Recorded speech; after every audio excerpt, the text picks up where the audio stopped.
Oh, give thanks unto the Lord, for he is good. His mercies are everlasting, and his truth endureth into all generations. Welcome, everyone, to another edition of Early Morning Word from One Church. I'm your host of this edition, Dr. J.L. Godbolt, and it is a crowd-pleasing pleasure to be able to come your way and share with you a nugget from God's Word. I got to ask you this. Are you doing the works of God out of doubt, with doubt?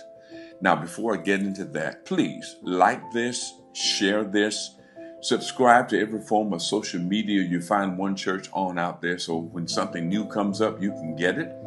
Go to our website at onechurchcf.com. That's the number onechurchcf.com.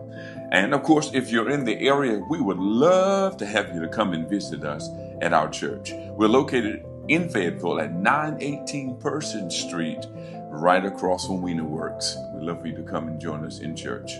Now, I want to talk with you from Joshua chapter 1, verse 6, but I want to also read a little from verse 7 and 9.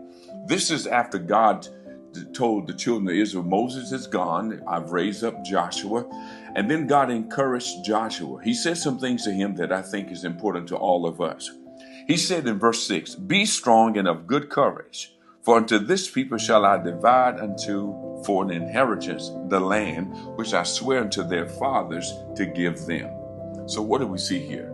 He said to him, be strong and of good courage. The word strong, kozak, and it really means to bind, to recover, and to press.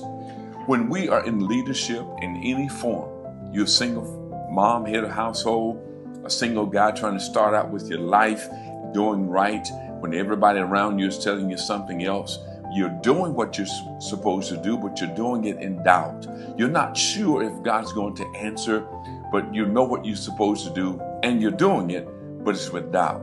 So God is saying to all of us, specifically to Joshua, be strong, and he said of good courage. In verse 7, he says, only be thou strong and very courageous. In verse 9, have I not commanded thee to be strong and of good courage?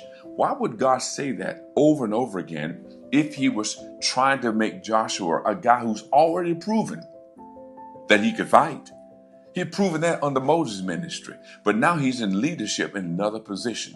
Things have shifted, and God is wanting him to step up, just like he wants you and I to step up. Now, in order for that to happen, to be strong, which is called zak, then he says be of good courage, which is almatz. Almatz means to be steadfast in your mind. You can't flip and flop. Now, let me tell you, it means to be alert as well. Been there, done that. I know what it is to be in leadership, getting ready to preach a sermon, and you got all your homiletics together. You exegetes the word. You've done what you're supposed to as far as that concerned, but you're still walking in doubt. God is saying, how do we deal with that?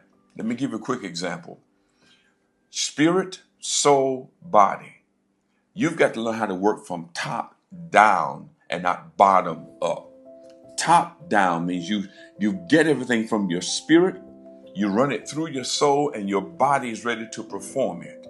If you work the opposite way, bottom up, all your gates are feminine, which means you're receiving something outside from somebody else. If you're receiving things from your eyes, your ears, your mouth, your sense of touch from outside, it goes into your soul where your emotions are, where your imagination is, and then you start to reason from the news you get from the outside versus top down. Top down is spirit, faith, hope, prayer, and worship. If you would begin to get your mind in the faith realm, speak only what God says, pray that word, believe it, and then start worshiping him, you work from the top down. Then your emotions are in line with what you are speaking in your mind. And when you do that, then your body is ready to perform what God has said, and you can do it without doubt. We're going to talk more about this later. But in the meantime, do what you can. Do what is possible. And watch God do the impossible.